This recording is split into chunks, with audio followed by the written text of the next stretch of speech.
but the U.S. government, the Treasury, gives the order to it's okay to kill the price of gold and silver because they are competing with the dollar, and the U.S. Treasury wants the dollar to be the shiniest turd in the box. In 2011, the price of silver went to $48. The price of gold to an all-time high. That happened because the U.S. government was running up against their debt limit, their debt ceiling. Today, 2023, we find ourselves in the same situation. We have less than 30 days to raise the debt limit, raise the debt ceiling, or the U.S. government will run out of money and not be able to pay its bills. I think we're in an even more precarious situation now than we were then. And I thought, who better to ask his opinion of the situation than Mr. Pat Holland. Pat, welcome to Ron's Basement. Hey, Ron, thank you very much for having me back. And hello to Smitty and the Gold Bear, too. We're going to have to give him a name eventually as well. Yeah. We're just calling him the Gold Bear. You're their favorite here in the basement, no doubt about it. So well, I appreciate that. Go ahead. I appreciate that. I like those guys very much, too. And I like the fact that they join us for every video. Yeah, and they keep their mouth shut. They do a better job keeping their mouth shut than I do. Yes. Well, you know what, though? They're kind of speechless right now if you're watching gold and silver being pummeled on Friday. But, they're kind of in a state of malaise and confusion right now, I imagine. Yeah. I talked to Peter Grandich this morning, and he's been in the decades following gold and silver. And he brought up a good point. He said, I think this is like the 999th time they've done this. He said, you got to remember, it always comes back. And, I said, you know what? That's true. It does. So they can have their temporary beatdowns, but I'm confident the gold and silver investors will prevail in the end. Yeah, I think you're right. However, let's throw something else into the mix here. You talked about what happened in 2011. In 2011, we weren't under any major threat of losing world reserve currency. It's in the best interest of the government, and by the government, I'm going to say the Treasury.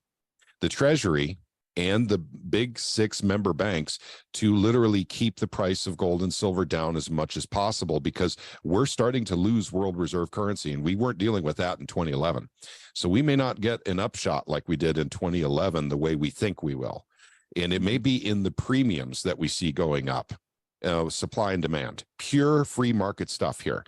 So we may see it hit $48 with a premium, not necessarily with the spot price. Because remember now, gang, we can talk about this openly because YouTube doesn't seem to be bothered by this. But the U.S. government, the Treasury, gives the order to it's okay to kill the price of gold and silver because they are competing with the dollar, and the U.S. Treasury wants the dollar to be the shiniest turd in the box. So they'll hit it in the futures markets mainly, but you have banks like JP Morgan and others that have been caught spoofing the price of gold and silver, putting in large orders and then retracting those orders before they're executed. That's what spoofing is. Or vice versa, large sell orders without actually selling. They can crash the market by doing that without selling anything. And that's what's probably happening today as of this date, the 5th of May, 2023. The last time I looked, silver was taking about a 70-cent hit, and a very quick hit, by the way. Yeah. And we're in a different geopolitical environment now as well. Indeed. I mean, we are at war right now. We are. The country is in a different financial situation than we were. I would say we're more, the financial system is more delicate, more sensitive now than it was in 2011, right? I mean, I think in 2011, we had $15 trillion in national debt. Now we have $30 trillion in national debt. Yep. We have countries around the world that are de-dollarizing, openly de-dollarizing, right? Not buying treasuries. This whole debt limit situation and the dynamics that are going on in the world with de-dollarization, the movement away from treasuries, it's creating what to me is a pretty interesting scenario for how this could all play out. And the cherry on top is when we compare what's going on in Washington now, maybe to what went on in 2011, Pat, do you think it's safe to say that the Democrats and Republicans are actually even further apart now than 2011? I would, because, and actually I got to say it, that cherry on top has a pit in it, and that's what it is. the dichotomy that we have, the division that we have in the nation. The microcosm is, black against white, rich against poor, pro-gun versus anti-gun, pro-life versus pro-choice, division everywhere. And these divisions are exaggerated by the mainstream media. They encourage it. But the big division that we see in Washington, D.C. is, between the left and the right. And so, and they're diametrically opposed. And they absolutely, and most of them do not have the best interests in America, literally on their radar. They simply don't have it.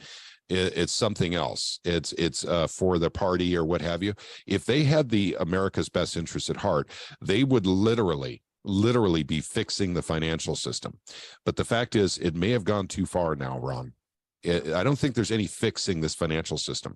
The only way the federal government can pay off its debt now is by hyperinflating. And you and I both know that's true. We can go through the math, for everyone on the internet and explain why it can't be fixed anymore. But the fact of the matter is, it can't be fixed except for hyperinflation to remove debt. However, there is one, I'm going to give you a horror story, Ron. Yeah. People will not be able to sleep tonight after I say this. What if they take the dollar debt and stuff it into the new digital dollar and force us to use it? Yeah. That is the nightmare scenario, gang. Yeah. I mean, they will enslave us forever. Yeah. We'll never, ever, ever be out of debt. Your life, your existence will be fundamentally transformed into literally serving the state. That is what the purpose of your life will be if they do that. Our kids and grandkids will be forced to pay back the debt that the grandparents and great-grandparents accrued on their behalf. That's correct. What about the elephant in the room right now? Just to touch on this within the context of everything going on in the world, the banking crisis. We're a third of the way through 2023. We're only a third of the way through the year. Mm-hmm. We've already had 3 of the 4 largest bank failures in the history of the country. And if you aggregate the amount that these 3 banks represented, it's $500 billion. That's more than the entire year of bank failures in 2008. And 2008 was called the Great Financial Crisis. So we've already beat the Great Financial Crisis, and we're only a third of the way through the year, but everything's fine. And Yellen and Powell, and of course our good friend at the miniature Federal Reserve, Jamie Dimon, keeps saying it's all behind us, everything's fine, but we keep hearing about more banking issues. Any final thoughts on that, Pat? Yeah, they're liars. Every one of them's a liar. The banking system is not good. There's Jerome Powell again. Yeah. I am not a liar, Pat. Yeah. Jerome is fibbing. He's fibbing, and he's and by the way, I don't know of any other fixes. We haven't heard about anything new and dynamic and innovative coming out from the Fed about, negative interest rates or, in fact, if they're bailing out banks right now, and they are, but they're doing it through the reverse repo market. They don't have to go through Congress. You see, that's another problem. The Federal Reserve is, there we go, fire extinguisher. Let me interject. This is my best analogy. This is Jerome Powell and the Fed. We're fighting inflation. With his other hand, he's fanning the flame right through the back door. Like you were just saying, I'm sorry I interrupted you, but you were just saying about, they really are bailing out the bank. They are. And it's because of the repo market and the reverse repo market. They're injecting liquidity into the banking system again at the same time that they're raising interest rates. But they're picking the winners and the losers. It's fascism. The small banks and the medium-sized banks are simply not needed anymore when we have a digital dollar. Trust me, they're not needed anymore. So they're paving the way for the digital dollar. There's certain things you have to do before you go to a digital dollar. One is to get businesses on it. You got to get businesses on. If businesses go on it, and then let's say I have a business and I sell widgets, and the Fed Now program comes out, July 1st, and I'll be okay. I'll join the program, and they say, well, if you join the program, you don't deal in cash anymore. So you just take credit cards, debit cards, and that's pretty much it. I mean, you're working with electronic versions of the dollar now. That's it. No cash. Yeah, I can stomach that because they'll incentivize me. They'll say 0.5% of everything that you collect we'll send back to you as well. First Mining Gold is a development company advancing two of the largest gold projects in Canada. Springpole in Ontario and Duparquet, located in Quebec, each already has 5 million ounces of gold reserves, but exploration initiatives are underway at both projects to find even more gold. First Mining is well-financed, has zero debt, and owns an interest in 4 additional Canadian gold development projects. Guys, it's like the credit card craze that was going on, 15, 20 years ago. Hey, get this credit card, 5 points, 5% back, credit cards, 3% back, if you do this or that or the other thing. They incentivize people to get into debt by doing that. They'll do the same thing with businesses, but it's not getting into debt. It's switching over to the Fed Now program, which they will incentivize for businesses. We're doing the same thing with SB 100. We're incentivizing businesses by making gold and silver legal tender. No, there's no payout for the businesses for doing it. This is businesses going, do I want to go into a system that can potentially enslave the entire country for 0.5%? Or do I want to encourage freedom, and liberty and anonymous transactions by also accepting, gold and silver? But the Fed Now program may be I can't speak today, I'm legally stupid, may exclude the possibility of taking gold and silver, which is different than cash. I don't know.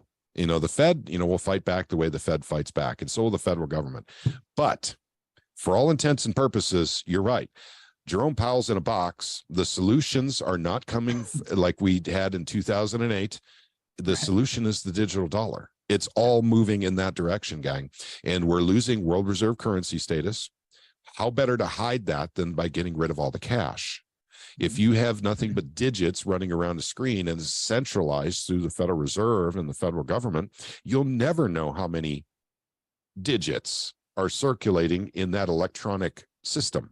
You'll never know whether or not the banks have been bailed out with digits on the digital dollar. You'll know because prices keep going up that there's more digits out there than there should be. But of course, that's what I was going to say is I think no matter how you slice it or dice it, what you'll experience if you're not likely, holding this or some other real asset is a devaluation of either your paper money or your electronic money. The only way out for them is to inflate it away, mathematically speaking. Yeah, use real money, folks. I mean, encourage businesses in your area. By the way, you don't need legislation for businesses to take gold and silver. It will encourage them to do so. Free market solutions are available to determine the price of gold and silver. Those will be forthcoming. There's ways, and means that haven't been developed yet that you can use gold and silver with. You can have, for instance, an idea is some kind of, community co-op where you can store gold and silver, UPMA bank, gold money. There are bullion banks out there that are ready to take on the challenge of literally shifting from an absolutely baseless currency, fiat, we call the dollar, to something of value. We used to be this way, gang, and it wasn't that long ago. People had gold and silver coins. They used them in retail stores. They would go to the bank when they wanted to start saving, and they would take that $20 bill and they would exchange it for a literal ounce of gold. Yeah, $20. Don't you wish it were still $20 so you could, accumulate a tad more? But $20 was a lot of money back in 1912. Back in 1912, what was the average price of the home? Like $1,800 for a house. Things, they have destroyed the dollar, gang. Look at how much people are paying for houses today. Look how much you're paying for cars. Look how much you're paying for groceries. That is all in direct relation to overprinting the currency. This is the control. Mathematically, it's not going to stop. It just, No, it can't stop. It can't stop. If we go into deflation, here, I'll give you the other side of that real quick. If we go into deflation, deflation kills governments and banks. Yeah. They cannot survive deflation for too long. So they will make a decision. Well, we can't survive deflation, so we're going to have to inflate. Yeah. You know, when Jerome Powell says, oh, our target is 2% inflation, what he's actually telling you is he only wants to steal 2% of your wealth every single year. That's what he's saying. I mean, people, well, we've always had inflation. That's the way it should be. Everything goes up in cost. Well, no, the only reason things go up in cost is because they're overprinting the dollar. Mm-hmm. Here's what happens, though, in real life, gang. If you are on minimum wage, you should know this. You cannot keep up with inflation. In fact, I'm going to throw out another concept here that may bother some people, but we shouldn't have a minimum wage. The free market should determine what a job is worth. And if a job isn't going to pay enough for someone to live on, then no one's going to want to do it anyway. Right. You know, so it's that simple, really. But by the federal government determining what wages are worth, what a job is worth, what a function is worth within, you know, the free market at a specific job with a specific task. But it's a recipe for literally keeping you poor. Yeah. You know, the government literally has got a stranglehold on this entire system. Gold and silver can free us. It can absolutely free us from this nightmare scenario that we find ourselves in. Don't let people say, oh, fighting for, $30 an hour minimum wage. No, you should be fighting for total elimination of the minimum wage. And just get rid of it. Get your market rate. Get your Yeah. market rate. And you took the words right out of my mouth, right? Yeah. As confusing and confounding as everything is out there, one thing that we can know for sure, right? There's very few things we can say for sure, but we can say for sure that for thousands of years, I'll hold it up one more time, silver and gold have held their value. All the smoke and mirrors, all the, lies and the trickery and deception that may go on out there, we can know that gold and silver have always held their value. Yeah, absolutely. In fact, there's been crazy ideas over the years. The tulip bulb mania, Right. to compete with currency. Other things have tried and failed to compete with gold and silver. Tulip bulbs fail, fiat currency fails. I remember reading a story where Tide laundry detergent became currency somehow in Chicago, in the inner city. You guys remember the story. I'm not going to go into it. Anything can be a currency. Right. But Even gold and paper. silver are money. Even paper. Yeah. Even printed paper. Imagine that, right? Yeah. That's an interesting concept. We should look at that sometime, but this is your time, gang. Yeah. This is your time. If you have never been involved in politics before, you need to start right now in your state and literally start working gold and silver legislation if you have it, or prepping to do it for next year. Yeah. Because the tyranny that is coming down the pike, all you need to do is look at China. That's the model for the world, folks. They're the test piloting program for what a digital currency looks like, what social credit scoring will do, how it works, how you can get businesses on board with environmental social governance. If they're not compliant with all the, actually, China's not running that one. They don't care about the environment in China. But yeah, believe me, I mean, all this interesting talk that we have in DC right now about, we have to, by 2050, we have to do this. Otherwise, everything's over. We got to spend, $50 trillion or what have you before 2050, to, basically take us to neutrality in our carbon footprint as a nation. I mean, guys, this is just utterly bunk nonsense. If you want to see real tyranny, that's environmental social governance. That what they're talking about ties directly back to the digital dollar. That's what they're trying to do in Washington when, the Biden administration has a heavy, heavy emphasis on literally curing global warming, or I'm sorry, global climate change. I forget which is, hang on. Now we're in global warming season now because winter's over. During winter, we have climate change. Is that what I think that's what it is. But very expensive, apparently. $50 trillion is needed to cure the United States of its carbon problem. That's So an basically interesting taking concept. away all your rights, taking away your ability to travel, taking away your ability to use electricity as a free market says you should be able to, as long as you can pay for it. Taking all that away and spending $50 trillion on it. And the government has a complete total stranglehold over every choice that you make from here on in order to save the planet. No, this is just a plan to take us into a tyranny, something even further down the road than communism. This is actually significantly worse. And it's self-supporting, because if you have social credit scoring, people are much less likely to speak their minds. And this is just a fact. They're much less likely. Gold and silver is the solution. There is no other solution. It's not cryptocurrency. It's no, now, as some may say, oh, certainly it is cryptocurrency. It can be a solution. Maybe, but not yet. And it certainly doesn't have any history of being a solution like this. Right. So gold and silver, 5,000 years of written history of use as money, as use and accepted by everybody universally. Yeah. Cryptocurrency doesn't fit that description. It doesn't have 5,000 years of history, and it certainly doesn't have a history of every nation on the planet using it as money. Right. Period.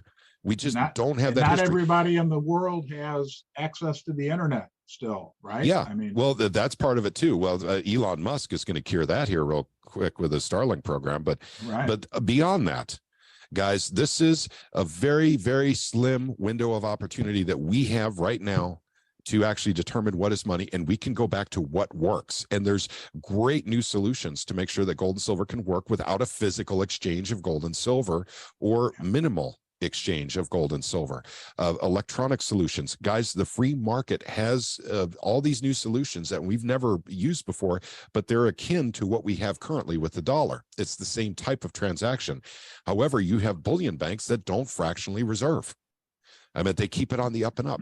This is your time. This is that tiny slice in history where you and I can determine how we go forward and what is money in our country. Do not let the Federal Reserve or for that matter, the federal government shove something down your throat that literally leads to tyranny, because your grandkids will be paying the price for that. You'll be paying the price for that. We'll never, ever get out of it without, unfortunately, the worst case scenario, which is a full-blown revolution. Yeah. You know, the founding fathers would be proud of you, right? Yeah, absolutely. The founding fathers would love it if you guys got active in your local and state governments. Do not call the federal government. And and by the way, I shouldn't say it that way. So let me retract that. Let's pretend I never said that. I am not going to call the federal government, because they're useless. Yeah. There's a dog and pony clown show going on 24/7 over there. And yeah, that may be fun and entertaining and somewhat addictive for some folks. I stay away from that crap, because I'm actually working legislation in my state to make Missouri the best, freest place in the entire United States of America. That's my goal. Thank you, Pat. Thank you, Ron. And thank you. You bet. And I want to thank you, for letting me come on and vent a little bit and be passionate about things I love. And my audience loves you, Pat. And, I love your audience. You have a great audience. It's always a privilege for us to have you. And you are a great source of knowledge and a genuine person who cares about people. And that fits well with my audience, because they're silver and gold enthusiasts, but they're also very good, genuine people. So you're welcome here anytime, and we'll look forward to seeing you soon. Okay. Thank you very much, Ron. God bless you. Thank you for having me back, buddy. Thank you, Pat. See you, buddy. See ya.